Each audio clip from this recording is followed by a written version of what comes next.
Church of South India Diocese of Medak Holy Trinity Church Bularampet Estate సమర్పిస్తున్న అనుదిన వాక్య ధ్యానాలు వీక్షిస్తున్న ప్రేక్షకులందరికీ మన ప్రభువైన యేసుక్రీస్తు వారి అతిశక్తి గల నామమున మా హృదయపూర్వక స్వాగతం. ఈనాటి అనుదిన వాక్య ధ్యానాల్లో before they call I will answer, వారు వేడుకొనక మునిపే వారికి ఉత్తరమిచ్చేదను అనే అంశంపై మన సంఘ సభ్యులు శ్రీమతి డారతీ ముల్కీ మధుకర్ గారు అందించే దైవ సందేశాన్ని విందాం. సందేశానికి ముందుగా మనము మనవి చేయక మునిపే మన అక్కరలన్నీ ఎరిగి మనము అడిగిన వాటికంటే అత్యధికముగా దయచేయు మన దేవాది దేవుని ప్రస్తుతిస్తూ ఈ స్తుతి గీతాన్ని విందాం.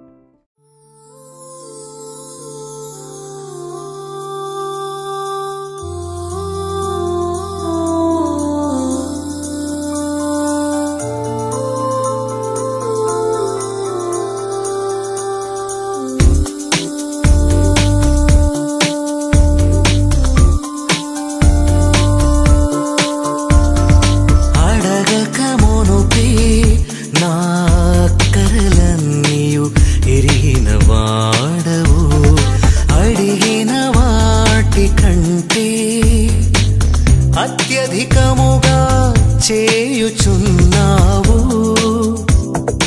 అడగక మునుపే నా అక్కరలన్నీయు ఎరిగిన వాడవు, అడిగిన వాటి కంటే అత్యధికముగా చేయుచున్నావు. యేసయ్యా నీ కృప పొందుటకు నాలో ఏమున్నదని, యేసయ్యా నీ కృప పొందుటకు నాలో ఏమున్నదని.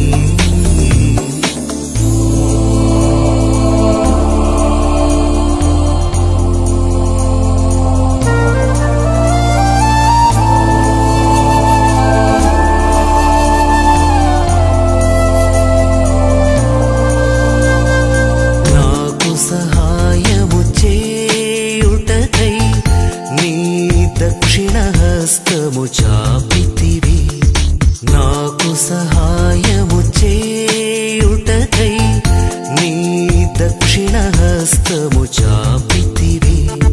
సత్య సాక్షిగా నేనుండుటకై ఉపకారములెన్నో చేసితివే, హల్లెలూయా ఉపకారములెన్నో చేసితివి. సత్య సాక్షిగా నేనుండుటకై ఉపకారములెన్నో చేసితివి, హల్లెలూయా ఉపకారములెన్నో చేసితివి. అడగక మునుపే నా అక్కరలన్నీయు ఎరిగిన వాడవు.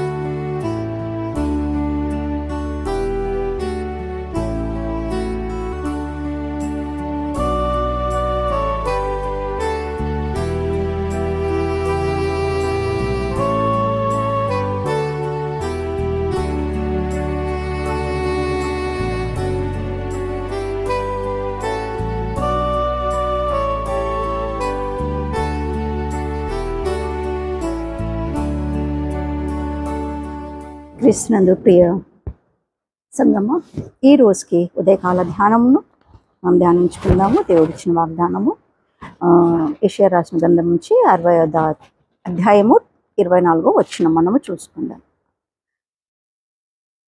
Book of Isaiah 65 and 24th verse, 65th chapter 24th verse.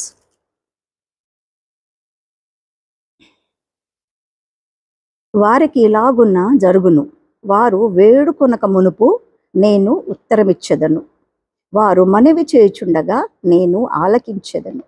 ప్రభు ఈ వాక్యాన్ని దీవించును గాక. ప్రార్థన చేసుకుందాం. ప్రభు ఇచ్చిన వాక్యం బట్టి వందనాలు చెల్లిస్తున్నాం తండ్రి. మీరు మాతో మాట్లాడమని వేడుకుంటున్నాము. మా మాటలు కాదు ప్రభా, ఇవి నీ స్క్రిప్చర్స్ మాటలు అండి. మీరు ఎప్పుడో రాసిన మాటలు తండ్రి, మీరు ప్రేరేపించి రాపించిన నీ ప్రవక్తల ద్వారా నీకు స్తోత్రం చెల్లిస్తున్నాము.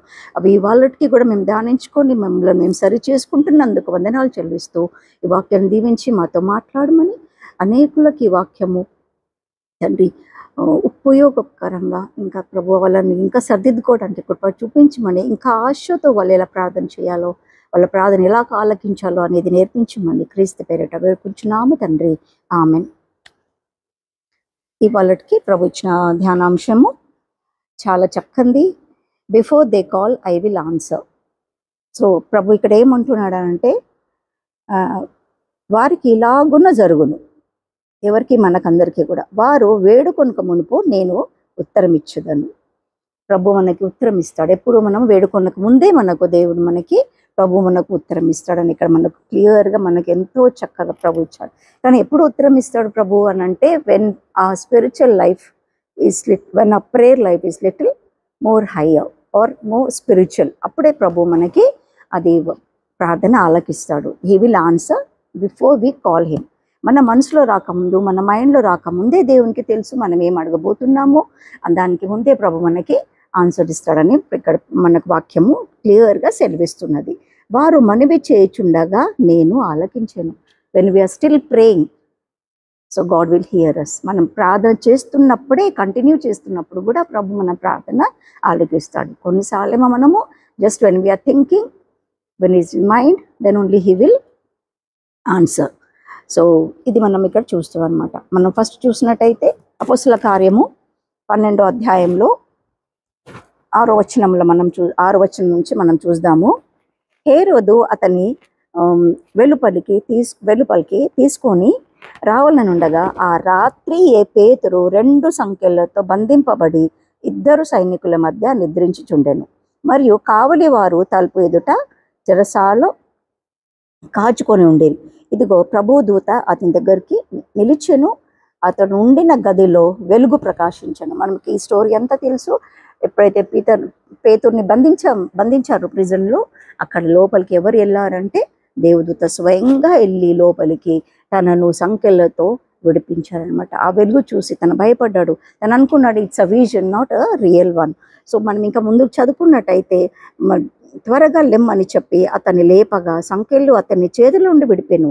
అప్పుడు దూత అతనితో నీవు నడుము కట్టుకొని చెప్పులు తోడుకోమనెను. అతడు అలాగూ చేసిన తర్వాత దూత నీ వస్త్రం పైన వేసుకొని నా వెంబడి రమ్మని అతనితో చెప్పానన్నమాట. అప్పుడు అతడు వెలుపలికి వచ్చి దూత వెంబడి వెళ్ళి దూత వలన జరిగిన నిజముగా జరిగేనని గ్రహింపక అతను దర్శనము కలిగేనని తలంచును అనమాట. So when he was in the prison, ఇంకా తను అక్కడ వేడుకోలేదు, ప్రిజన్లో బంధింపబడ్డాడు. కానీ ఆయన ఆలోచన ఏమిటియో, ఎందుకు బంధింపబడ్డాడు, ఇంకే దేవుని చిత్తం ఏముందో పేతురు పట్ల అనేసి ఆయనకు మరణశిక్ష, they wanted to kill him. దాంట్లో ఇంకా వేరే వాళ్ళు కూడా ఉన్నారు అని మనకి చరిత్ర చెప్తుంది. కానీ దేవుడు ఏం చేశాడంటే ఓన్లీ పేతురుని విడిపించాడు. ఎందుకంటే పేతురుతోనే దేవునికి చాలా పని ఉంది అని మనం తెలుసుకుంటాం. అతను విడిపించి before he could ask lord to release from the prison. So అట్లా అని దేవుడు వాళ్ళని దూతను పంపించి దేవుడు విడిపించాడనమాట. సో ఇలాగ మనం చూసినట్టయితే ఇంకా మనకి చాలా విషయాలు బైబిల్లో ఎన్నో విషయాలు మనం చూస్తాం. ఇంకా యాక్ట్స్ 10:44లో కూడా ఉంది. పీటర్కి ఆత్మతో నిండినప్పుడు, ఆయన ప్రవచించినప్పుడు, ఆయన వాక్యం చెప్పినప్పుడు అనేక మంది దేవుని దగ్గరికి వచ్చారు. అనేక మంది మారుమనసు పొందారు. అలాగ కూడా దేవుడు మన ప్రార్థన విని కొన్నిసార్లు అనేక మందిని దేవునిలోకి తీసుకొస్తాడనమాట. ఎలిజా 1 Kings 18th chapter, మొదటి రాజుల గ్రంథము 18వ అధ్యాయంలో కూడా మనం చూసినట్టయితే దేవుని స్క్రిప్చర్ ఇక్కడ కూడా మనకి నేర్పిస్తుంది. ఇక్కడ కూడా కొన్ని విషయాలు మనం తెలుసుకుంటున్నాము. మొదటి రాజుల గ్రంథము 18వ అధ్యాయము 36 నుంచి 37.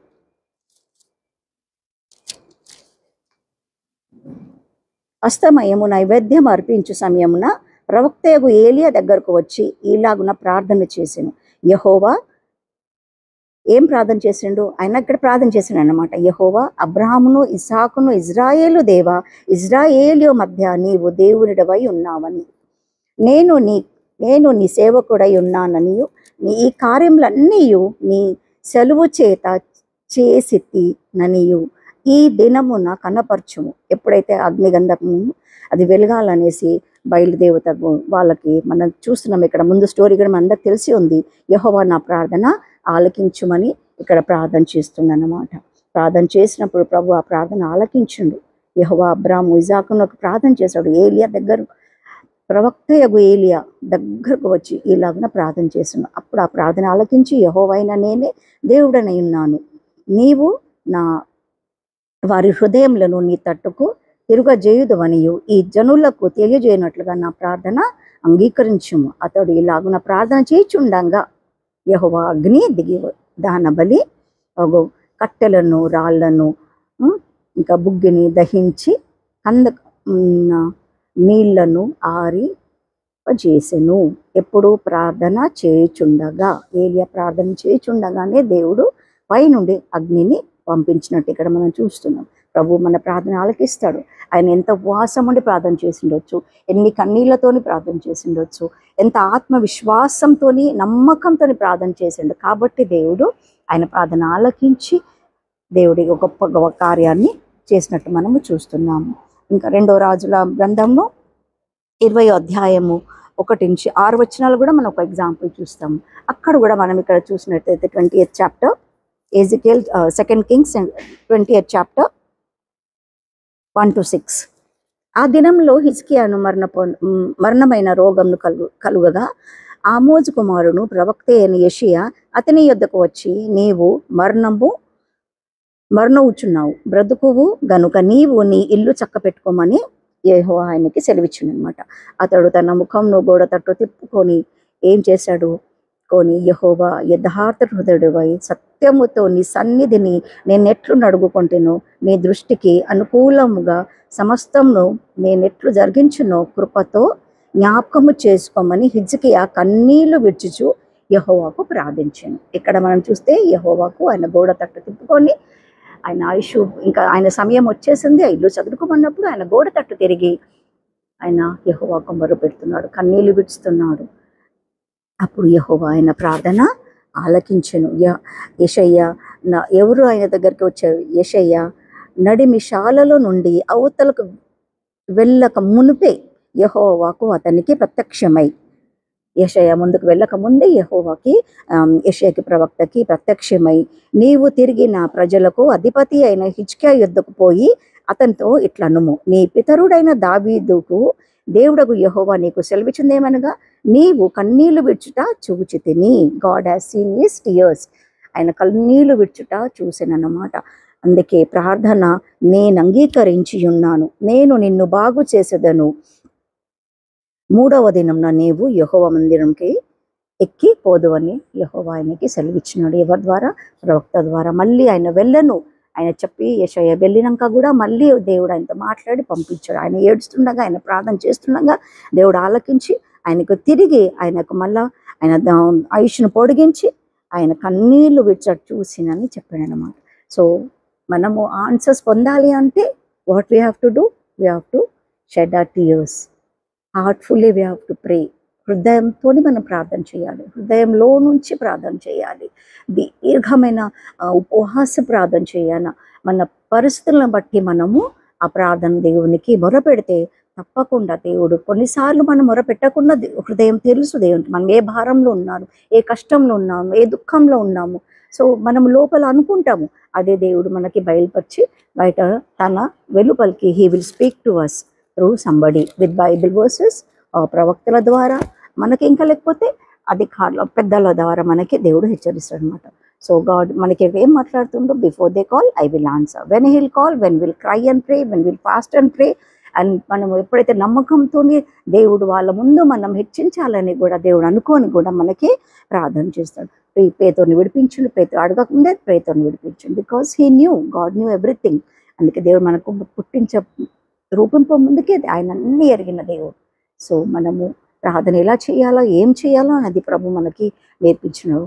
కాబట్టి ఈరోజు ఈ ధ్యానాంశంగా మనము ప్రార్థన ఎలా చేయాలో, ప్రభు ఎలా వింటాడు, ఎప్పుడు వింటాడు అనేది మనము ఈ చిన్న వాక్యం ద్వారా మనం నేర్చుకున్నాం. ప్రభు ఈ వాక్యాన్ని దీవించి ప్రభు మనం అందరం కూడా ప్రార్థన ఎలా చేయాలి అనేది మొరపెట్టినప్పుడు ప్రభు తప్పకుండా మన ప్రార్థన ఆలకిస్తారు. ఎందుకంటే దేవుడు ఎరిగిన దేవుడు, ఎందుకంటే ఆయన ఆన్సర్ ఒక్కొక్కసారి మనకు లేట్ అవుతుంది, ఎందుకంటే ఆయన ప్లాన్స్ డిఫరెంట్గా ఉంటాయి. ఆయనకి ఎప్పుడు ఆన్సర్స్ ఇవ్వాలో ఎప్పుడు ఇవ్వకూడదు. He is a god, he knows everything. So trust him and pray to him and the answer will be on the way, sometimes before you ask, and sometimes it will be little late. So మనం ప్రార్థన చేయాలి, మనం hesitate చేయొద్దు, దినం రాత్రి మనము ప్రార్థనలోనే ఉండాలి అని దేవుడు మనకి ఇక్కడ హెచ్చిస్తున్నాడు.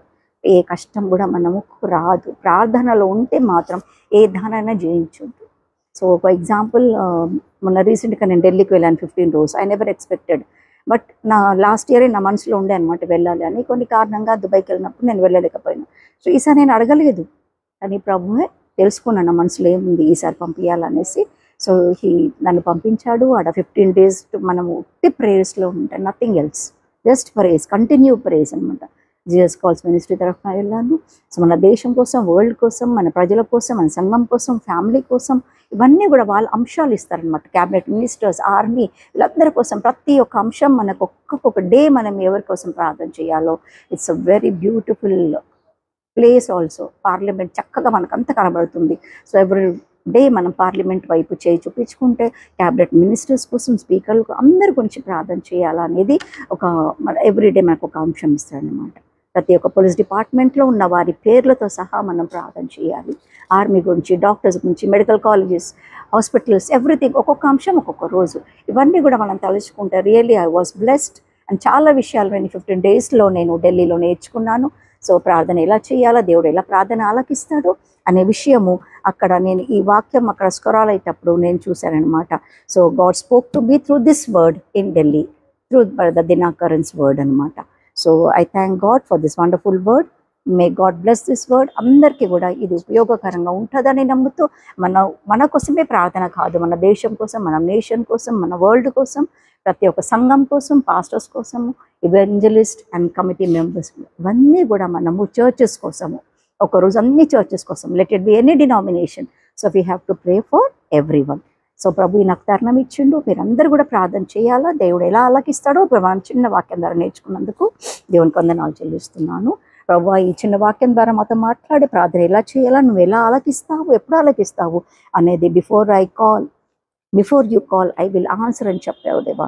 అవును, వేడుకోనక మునుపే నేను నీకు ఉత్తరం ఇచ్చిందని చెప్పినందుకు క్రీస్తు పేరట ఈ వాక్యాన్ని దీవించి ఆశీర్వదించి మనం వేడుకుంటున్నాము తండ్రి.